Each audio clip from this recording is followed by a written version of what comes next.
Chapter 3. Letters from No One. The escape of the Brazilian boa constrictor earned Harry his longest ever punishment. By the time he was allowed out of his cupboard again, the summer holidays had started, and Dudley had already broken his new cinecamera, crashed his remote control aeroplane, and, first time on his racing bike, knocked it down old Miss Fig as she crossed Privet Drive on her crutches. Harry was glad school was over, but there was no escaping Dudley's gang, who visited the house every single day. Piers, Dennis, Malcolm and Gordon were all big and stupid, but as Dudley was the biggest and stupidest of the lot, he was the leader. The rest of them were all quite happy to join in Dudley's favourite sport, Harry hunting. This was why Harry spent as much time as possible out of the house, wandering around and thinking about the end of the holidays, where he could see a tiny ray of hope. When September came, he would be going off to secondary school.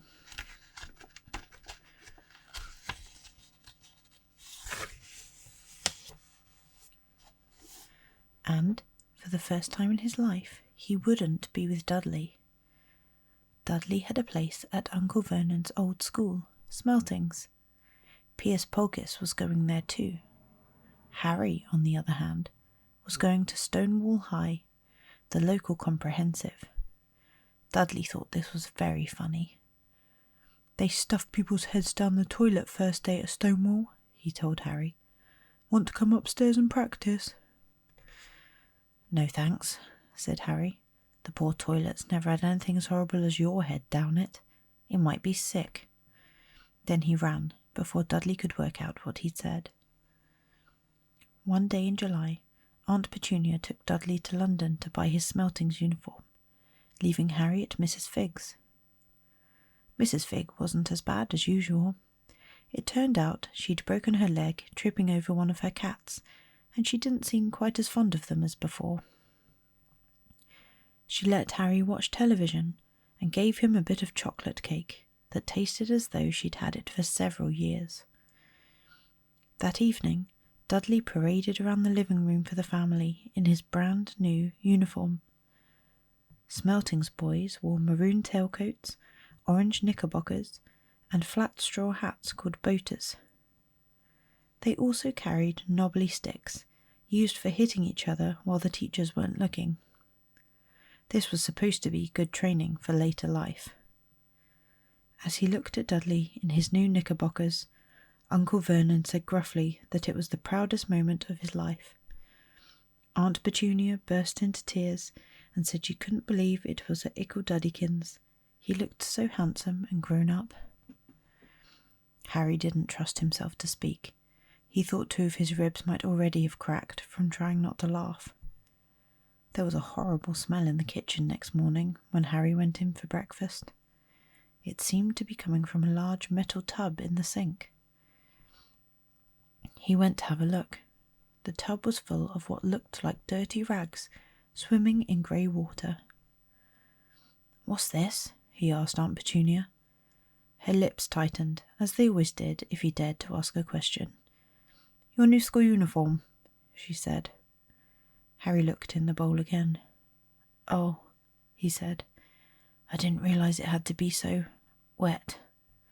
"Don't be stupid," snapped Aunt Petunia. "I'm dyeing some of Dudley's old things grey for you. It'll look just like everyone else when I've finished." Harry seriously doubted this, but thought it best not to argue.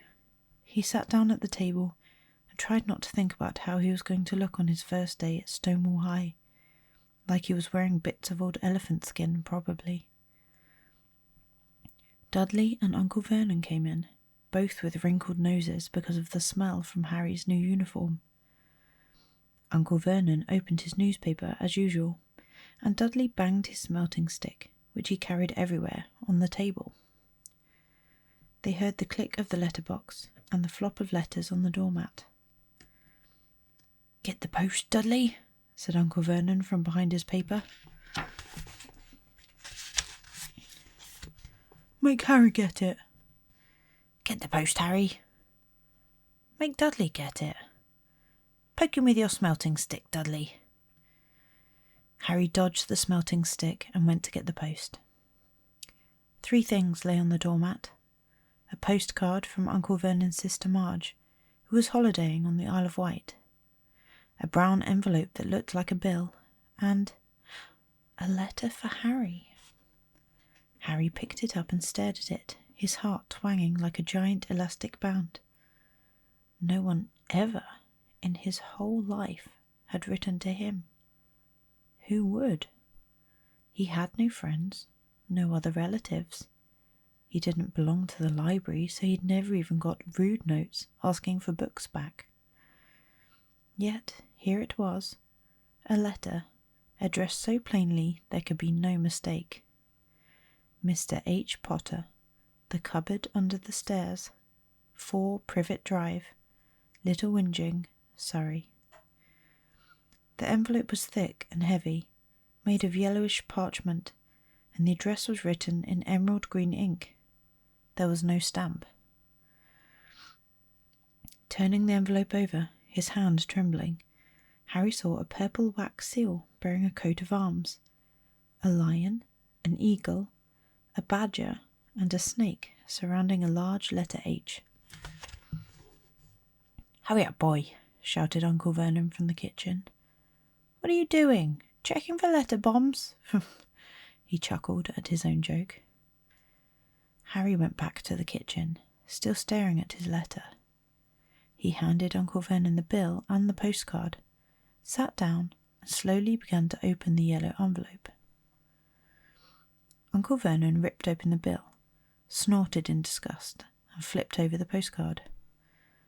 "Marge is ill," he informed Aunt Petunia. "Ate a funny whelk." "Dad," said Dudley suddenly. "Dad, Harry's got something."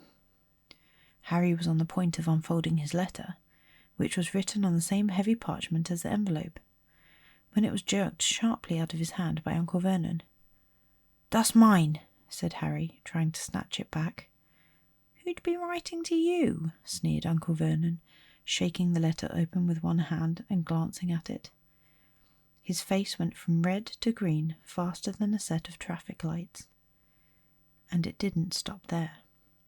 Within seconds it was the greyish-white of old porridge. "Petunia," he gasped. Suddenly, Dudley tried to grab the letter to read it, but Uncle Vernon held it high out of his reach. Aunt Petunia took it curiously and read it the first line. For a moment it looked as though she might faint. She clutched her throat and made a choking noise.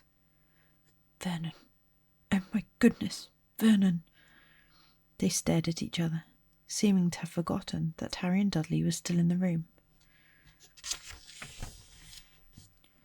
Dudley wasn't used to being ignored. He gave his father a sharp tap on the head with his smelting stick. "I want to read that letter," he said loudly. "I want to read it," said Harry furiously, "as it's mine." "Get out, both of you," croaked Uncle Vernon, stuffing the letter back inside its envelope. Harry didn't move. "I want my letter," he shouted. "Let me see it," demanded Dudley. "Out!" roared Uncle Vernon. And he took both Harry and Dudley by the scruffs of their necks and threw them into the hall, slamming the kitchen door behind them. Harry and Dudley promptly had a furious but silent fight over who would listen at the keyhole. Dudley won.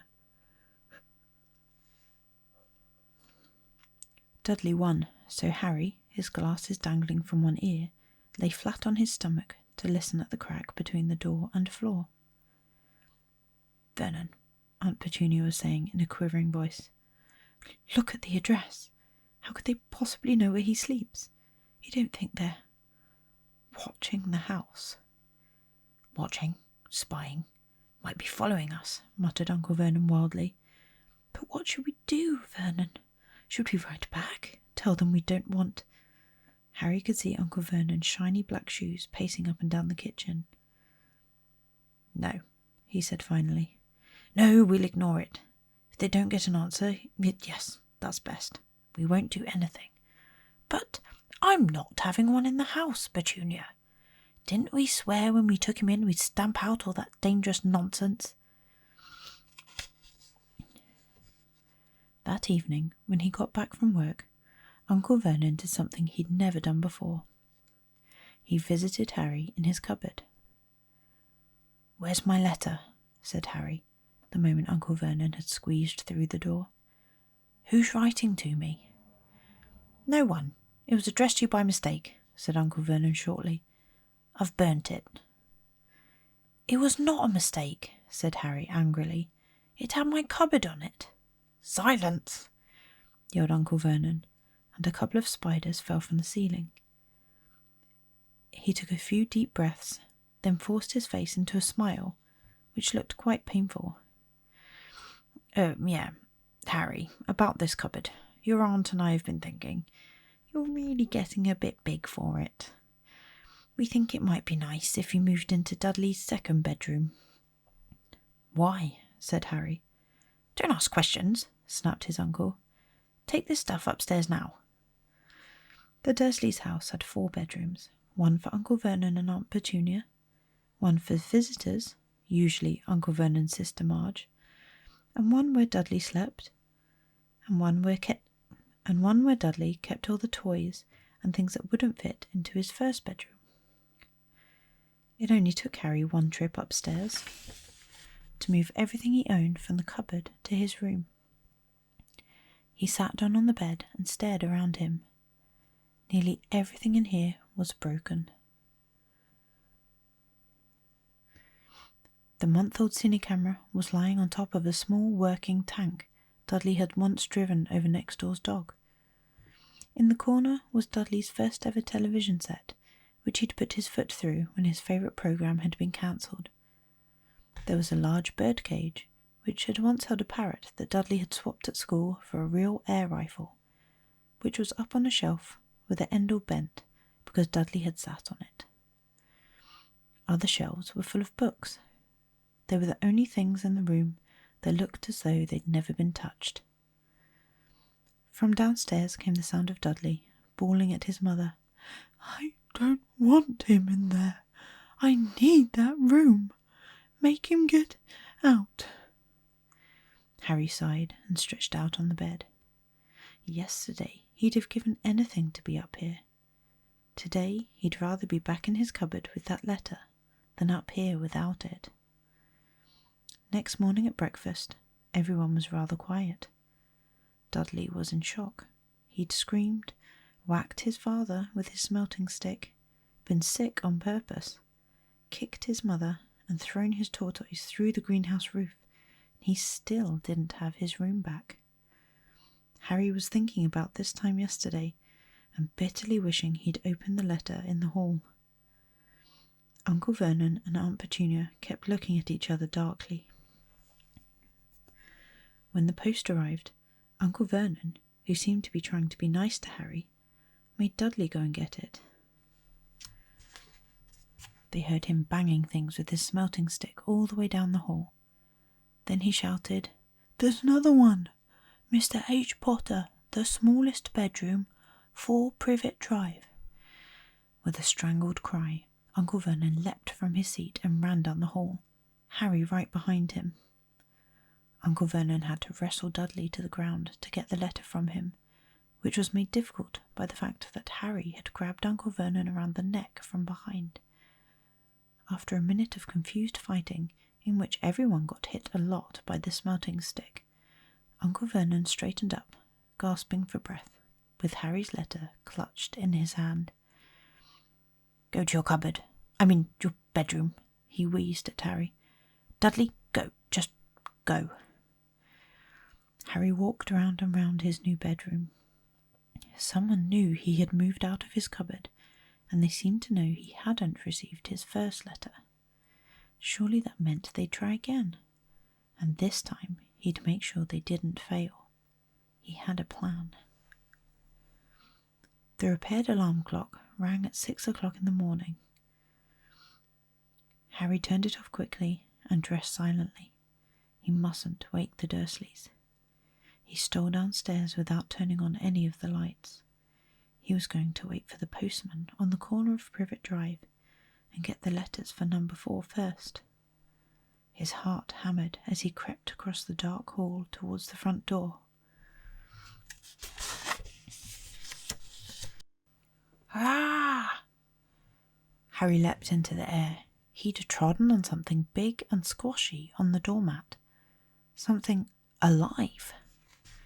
Lights clicked on upstairs, and to his horror, Harry realised that the big squashy something had been his uncle's face. Uncle Vernon had been lying at the foot of the front door in a sleeping bag, clearly making sure that Harry didn't do exactly what he'd been trying to do. He shouted at Harry for about half an hour, and then told him to go and make a cup of tea. Harry shuffled miserably off into the kitchen, and by the time he got back, the post had arrived, right into Uncle Vernon's lap. Harry could see 3 letters addressed in green ink. "I want," he began, but Uncle Vernon was tearing the letters into pieces before his eyes. Uncle Vernon didn't go to work that day. He stayed at home and nailed up the letterbox. "See," he explained to Aunt Petunia through a mouthful of nails, "if they can't deliver them, they'll just give up." "I'm not sure that'll work, Vernon." "Oh, these people's minds work in strange ways, Petunia. They're not like you or me," said Uncle Vernon, trying to knock a nail in with a piece of fruitcake Aunt Petunia had just bought him. On Friday, no fewer than 12 letters arrived for Harry. As they couldn't go through the letterbox, they'd been pushed under the door, slotted through the sides, and a few even forced through the small window in the downstairs toilet. Uncle Vernon stayed at home again. After burning all the letters, he got out a hammer and nails and boarded up the cracks around the front and back doors, so no one could go out. He hummed Tiptoe Through the Tulips as he worked, and jumped at small noises. On Saturday, things began to get out of hand. 24 letters to Harry found their way into the house, rolled up and hidden inside each of the 24 eggs that their very confused milkman had handed to Aunt Petunia through the living room window. While Uncle Vernon made furious telephone calls to the post office and the dairy, trying to find someone to complain to, Aunt Petunia shredded the letters in her food mixer. "Who on earth wants to talk to you this badly?" Dudley asked Harry in amazement. On Sunday morning, Uncle Vernon sat down at the breakfast table looking tired and rather ill, but happy. "No post on Sundays," he reminded them happily as he spread marmalade on his newspapers. "No damn letters today." Something came whizzing down the kitchen chimney as he spoke and caught him sharply on the back of the head. Next moment, 30 or 40 letters came pelting out of the fireplace like bullets. The Dursleys ducked, but Harry leapt into the air trying to catch one. "Out! Out!" Uncle Vernon seized Harry around the waist and threw him into the hall. When Aunt Petunia and Dudley had run out with their arms in their faces, Uncle Vernon slammed the door shut. They could hear the letters still streaming into the room, bouncing off the walls and floor. "That does it," said Uncle Vernon, trying to speak calmly, but pulling great tufts out of his moustache at the same time. "I want you all back here in 5 minutes, ready to leave. We're going away.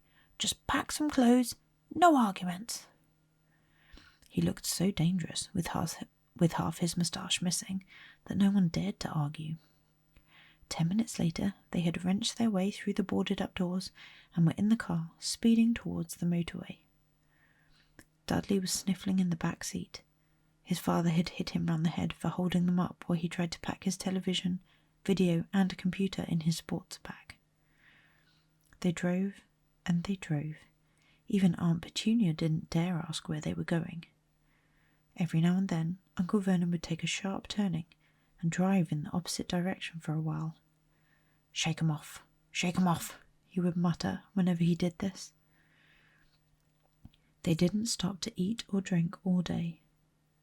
By nightfall, Dudley was howling. He'd never had such a bad day in his life. He was hungry.